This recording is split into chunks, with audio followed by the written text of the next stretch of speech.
আসসালামু আলাইকুম ওয়া রাহমাতুল্লাহি ওয়া বারাকাতুহু। দেশ ও প্রবাস যে যেখান থেকে দেখছেন, আল কুরআন এডুকেশনের পক্ষ থেকে সকলকে জানাই আন্তরিক শুভেচ্ছা ও অভিনন্দন। সম্মানিত দর্শক শ্রোতা, আজ আমরা আলোচনা করব নাদিয়াতুল কোরআনের চতুর্থ পর্ব। তার আগে আপনাকে বলছি, আপনি যদি আমাদের এই ক্লাসে নতুন হয়ে থাকেন তাহলে আপনার জন্য অনুরোধ হলো আপনি আমাদের ধারাবাহিক ক্লাসগুলো শুরু থেকে শেষ পর্যন্ত দেখতে থাকুন। তাহলে আমরা আজকের ক্লাসে শিখব নাদিয়াতুল কোরআনের চতুর্থ পর্ব। আমাদের এই পর্বে থাকবে মোরাক্কাব, অর্থাৎ একটি হরফ অপর একটি হরফের সাথে কিভাবে মিলিত হয় সে বিষয়ে ইনশাআল্লাহ বিস্তারিত কথা বলব। তাহলে আর দেরি না করে শুরু করা যাক। সম্মানিত দর্শক শ্রোতা, আজ আমরা ধারাবাহিক কোরআন শিক্ষা ক্লাসের মোরাক্কাব নিয়ে আলোচনা করব। মোরাক্কাব বলা হয় একটি হরফ অপর একটি হরফের সাথে মিলিত হওয়াকে, অর্থাৎ আমরা এই যে হরফটি দেখতে পাচ্ছি, এই হরফের সাথে বা হরফটি মিলিত হওয়ার কারণে এই শব্দটাকে আরবি ভাষায় তাজবিদের পরিভাষায় মোরাক্কাব বলা হয়। তেমনিভাবে দেখেন, হা এবং জিম মিলিত হয়েছে, জিম দাল মিলিত হয়েছে। এই সম্পূর্ণ ব্যবস্থা, এই সম্পূর্ণ মিলিত হওয়াকে, হরফগুলো একটি হরফ অপর একটি হরফের সাথে মিলিত হওয়াকে মোরাক্কাব বলা হয়। তাহলে চলুন আজকের ক্লাস শুরু করি। আউযু বিল্লাহি মিনাশ শাইতানির রাজীম। বিসমিল্লাহির রহমানির রহিম। বা আলিফ, এই লম্বা টানটি যখন শব্দের বামে অর্থাৎ সবার শেষ হরফে আসে তখন এটা আলিফ হয়। যখন এটা শব্দের শুরুতে আসে তখন এই লম্বা টানটি লাম হয়ে যায়। যেমন এখানে দেখা যাচ্ছে লাম কাফ, এখানে দেখা যাচ্ছে লাম হা, এখানে দেখা যাচ্ছে লাম হা। অর্থাৎ এই লম্বা টানটি শব্দের শেষে আসলে এটি আলিফ হয়ে যাবে এবং শব্দের শুরুতে আসলে এটা লাম হয়ে যাবে। বা আলিফ, হা বা, হা বা, হা জিম, হা জিম, জিম দাল, জিম দাল, মিম আইন। জি, এখানে মিমের প্রথম অংশ আমরা আগের ক্লাসগুলোতে পড়েছি। মিমের প্রথম অংশ, শুরুর অংশ কেমন হবে, শেষের অংশ কেমন হবে, এটা বিস্তারিত পড়েছি আমরা। যে এটা হচ্ছে মিমের প্রথম অংশ, আর আইনটি এটা হচ্ছে আইনের শেষ অংশ। মিম আইন, আইন সাদ। আইনের শুরুর অংশ হবে এমন, আইনের শেষ অংশ হবে এমন। আইন সাদ। যালাম, যালাম, লাম কাফ, লাম কাফ, হা ওয়াও, হা ওয়াও। প্রিয় দর্শক মণ্ডলী, এখানে হা হরফটি দেখা যাচ্ছে শব্দের শুরুতে আসার কারণে এর আকৃতি কেমন হয়েছে। অর্থাৎ এই হাকে বাচ্চাদেরকে বোঝানোর জন্য বলা হয় দুই চশমাওয়ালা হা, অর্থাৎ চশমার মতো দুটি আকৃতি, দুটি চক্ষু আছে, যার জন্য এখানে দুই চশমাওয়ালা হা বলা হয়। হা ওয়াও, লাম হা, লাম হা, হামিম, হামিম। সম্মানিত দর্শক শ্রোতা, আমরা উপরের লাইনে মিম পড়েছি, মিমের শুরুর অংশ। এখানে মিম পড়ছি, এটি হচ্ছে মিমের শেষ অংশ। মিম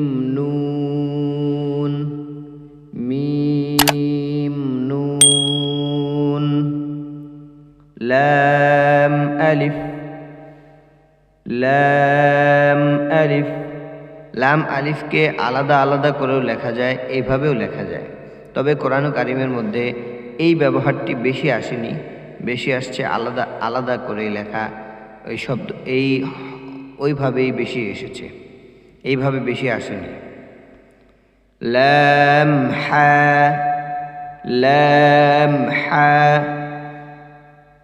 এখানে লাম হয়েছে, লামের সাথে হা মিলিত হয়েছে। হা এবং লাম একসাথে মিলিত হয়ে যাওয়ার কারণে এর আকৃতি কেমন হয়েছে আমরা সকলেই খেয়াল করলে, আমরা যখন নাকি এই উচ্চারণগুলো পড়ার সাথে সাথে যখন খেয়াল করব, তখন ইনশাআল্লাহ আমাদের জন্য সহজ হয়ে যাবে। লাম হা, হা ইয়া, হা ইয়া, ইয়াসিন, ইয়াসিন। কাফ বা, কাফ বা। কফ ওয়াও, কফ ওয়াও। হামিম, হামিম। বাহা, বাহা। ইয়াহা, তাহা। প্রিয় দর্শক মণ্ডলী, এখানে আমাদেরকে এক দাঁত দিয়ে অর্থাৎ হা শেষে আসলে তার আকৃতি কেমন হবে এটাকে বোঝানো হচ্ছে। হা যখন নাকি শব্দের শেষে আসবে তখন তার আকৃতি হবে এই যে এই হায়ের মতো। তাই আমাদেরকে বিভিন্ন হরফের শেষে হা এনে বোঝানো হচ্ছে। জিম র, জিম র। খ দাল, খ দাল। صاد عين، صاد عين। ضاد غين، ضاد غين। সম্মানিত দর্শক শ্রোতা, এখানে সদ এবং দদ এ হরফটি শব্দের শুরুতে আসার কারণে কি আকৃতিতে এসেছে আমরা খেয়াল করব ইনশাআল্লাহ। আইন এবং গইন শব্দের শেষে আসার কারণে কেমন আকৃতি হয়েছে সে বিষয়েও খেয়াল করব।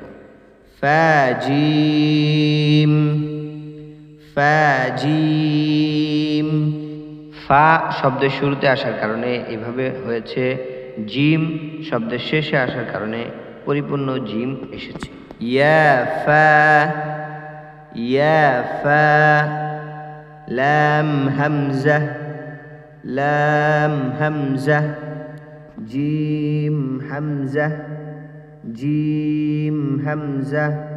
প্রিয় দর্শক শ্রোতা, আমরা এই দুই হরফের ক্ষেত্রে ওয়াও এবং ইয়ার উপরে যখন নাকি ছোট একটি হামজা আসবে তখন ওয়াও এবং ইয়া এই দুটি হরফ তাদের নিজের অবস্থানকে ভুলে গিয়ে তারা হামজার অবস্থানকে তুলে ধরবে। এই জন্য যে হরফের সাথে ওয়াও এর উপরে অর্থাৎ এখানে লামের জায়গায় বাও আসতে পারতো, জিম আসতে পারতো, তা আসতে পারতো, ইয়া আসতে পারতো, কফ আসতে পারতো, অর্থাৎ যে কোনো হরফ এখানে আসলে সমস্যা নেই। কিন্তু পরে যদি ওয়াও আসে, ওয়াওয়ের উপরে হামজা আসে, তাহলে আমরা ওয়াও পড়ব না, হামজা পড়ব। তেমনিভাবে ইয়ার উপরেও যখন নাকি হামজা আসবে তখন আমরা ইয়া পড়ব না, হামজা পড়ব। আশা করছি বুঝতে পেরেছেন ইনশাআল্লাহ। আজকের পড়াটি খুবই সহজ, খুবই সহজ এবং বুঝতে পারলে আপনাদের কাছে অত্যন্ত সহজ মনে হবে ইনশাআল্লাহ।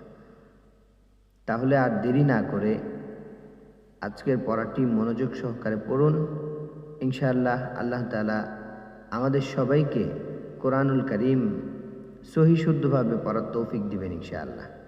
আমার দৃঢ় বিশ্বাস আপনি যদি আমাদের ক্লাসগুলো ধারাবাহিকভাবে পড়তে থাকেন, চর্চা করতে থাকেন, আপনার অবসর টাইমগুলোকে আপনি এই কোরআনুল কারীম শিখার পিছনে ব্যয় করেন, ইনশাআল্লাহ অবশ্যই আল্লাহ তাআলা আপনাকে একজন হাফেজে কোরআন যেভাবে তেলাওয়াত করে সেভাবে তেলাওয়াত করার তৌফিক দিবেন। আর যদি আপনি চেষ্টা করতে করতে করতে করতে নিজের জীবনকে বিলীন করে দেন, চেষ্টা করতে করতে আপনি যদি মারা যান, আল্লাহর কাছে চলে যান, আর যদি আপনি চেষ্টা করতে করতে নিজের জীবনকে শেষ করে দেন, ইনশাআল্লাহ আল্লাহ তাআলা আপনাকে হাফেজদের কাতারে অন্তর্ভুক্ত করবেন ইনশাআল্লাহ। তাহলে আমার অনুরোধ হলো, আপনারা যারা কুরআনুল কারীম সহিশুদ্ধভাবে পড়তে চান সকলেই ইনশাআল্লাহ আমাদের এই ধারাবাহিক নিয়মিত ভিডিওগুলো দেখবেন, পড়বেন, চর্চা করবেন। তাহলে আপনাদের জন্য খুবই সহজ হয়ে যাবে ইনশাআল্লাহ। আল্লাহ তাআলা আমাদের সবাইকে কথাগুলোর উপর আমল করার তৌফিক দান করেন। আমিন। আসসালামু আলাইকুম ওয়া রাহমাতুল্লাহি ওয়া বারাকাতুহু।